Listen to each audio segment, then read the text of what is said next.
నమస్తే, నేను డాక్టర్ రమాదేవి. ఈరోజు మనం ఆస్టియోపినియా లేదా ఆస్టియోపోరోసిస్ లేదంటే ఎముకలు గుల్లబారడం ఈ విషయం గురించి మాట్లాడుకుందాం. మామూలుగా మన ఎముకలు రోజు కొన్ని కొత్త కణాలు తయారవుతూ ఉంటాయి, పాత కణాలు కరిగిచ్చేస్తుంటాయి. అంటే కొత్త బోన్ తయారవుతుంటుంది, పాత బోను కరిగిపోతూ ఉంటుంది. దీన్ని మొత్తం కలిపి బోన్ రీమోడలింగ్ అని అంటారు. ఇది నిరంతరము ప్రతిరోజు మన శరీరంలో జరుగుతూ ఉంటుంది. ఈ బోన్ రీమోడలింగ్ అనేది మ్యాక్సిమం బోన్ స్ట్రాంగ్గా ఉండేది 25 నుంచి 30 సంవత్సరాల లోపల జరిగిపోతుంది. దాన్నే పీక్ బోన్ మాస్ అని అంటాం.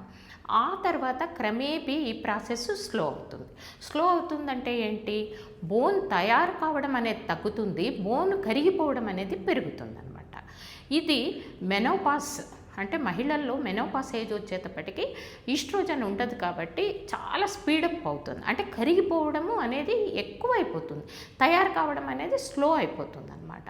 అట్లాగనే మనకి విటమిన్ డి డెఫిషియన్సీ ఉంటే, కాల్షియం మనం తక్కువగా తీసుకుంటూ ఉంటాయి. అంటే కాల్షియం ఇంటేక్ అనేది మనం ఆహార పదార్థాలు సరిగ్గా తినకుండా, అంటే పెరుగు పాలు లాంటివి సరిగ్గా తీసుకోకపోయినా, లేకపోతే ఏదైనా క్రానిక్గా మనకి చాలా దీర్ఘకాలిక జబ్బులున్నా, స్టిరాయిడ్స్ ఏదన్నా వాడుతున్నా, వీటన్నిటి వల్ల, అదే కాకుండా ఫిజికల్ యాక్టివిటీ ఎప్పుడైతే బాగా యాక్టివ్గా ఉంటారో, ఎక్సర్సైజ్ చేస్తుంటారో వాళ్ళలో బోన్ మినరల్ డెన్సిటీ చాలా బాగుంటుంది. ఎవరైతే ఎప్పుడు కూర్చొని ఉంటారో, సరిగ్గా సెడెంటరీ లైఫ్ స్టైల్లో ఉంటారో వాళ్ళల్లో ఈ బోన్ మాస్ అనేది కరగడం ఎక్కువైపోతుంది, కానీ తయారు కావడం అనేది తక్కువైతుంది అన్నమాట. మామూలుగా ఈ ఆస్టియోపీనియా అనే దానికి మనం ఏమి గుర్తించలేము, సిమ్టమ్స్ ఏమి ఉండవు. దీనికి ఒకే ఒక టెక్స్ట్ ఉంది. ఈ బోన్ మినరల్ డెన్సిటీ ఎంత ఉంది, ఎంత థిక్నెస్ మన బోన్స్ ఉన్నాయి అనే దాన్ని కొలిచే దానికి డెక్సా స్కాన్ అని ఒకటి ఉంటుంది అనమాట.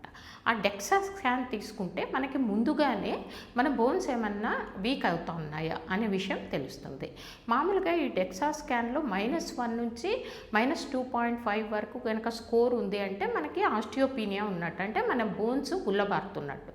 అయితే ఇది మొదటి స్టేజ్లోనే మనం గుర్తించగలిగి కాల్షియం ఉన్న ఆహార పదార్థాలు తీసుకోవడము, విటమిన్ డిని మనం తక్కువ ఉంటే దాన్ని తీసుకోవడము, లేదా కాసేపు రోజు ఎండలో ఉండడము, అట్లాగే కాల్షియం తక్కువ ఉంటే కాల్షియం తీసుకోవడము, రోజు ఫిజికల్ ఫిట్నెస్ కలిగి ఉండడం, అంటే కొద్దిగా బరువులతో చేసే ఎక్సర్సైజుల వలన ఈ బోన్ మినరల్ డెన్సిటీని మనం కాపాడుకోగలుగుతాం. కాబట్టి ఇది ముందుగానే గుర్తించి దానికి తగినట్టుగా మన లైఫ్ స్టైల్ ఆల్టర్ చేసుకుంటే మాత్రం దీర్ఘకాలంలో ఈ రకంగా ఆస్టియోపీనియా బారిన మనం పడకుండా ఉండగలుగుతాం. మీరు అసలు ఈ బిఎండి పరీక్ష ఎప్పుడైనా చేసుకున్నారా, చేసుకోలేదా, ఇలాంటి విషయాలు ఏదైనా మీకు ఉంటే, మీకు డౌట్స్ ఉంటే కింద కామెంట్ బాక్స్లో రాయండి.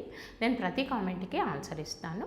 మీరు ఇప్పటి వరకు నా ఛానల్ సబ్స్క్రైబ్ చేసుకోకపోతే సబ్స్క్రైబ్ చేసుకోండి, లైక్ చేయండి, షేర్ చేయండి. ఇంకొక వీడియోతో మళ్ళీ కలుసుకుందాం. అంతవరకు సెలవు, నమస్తే.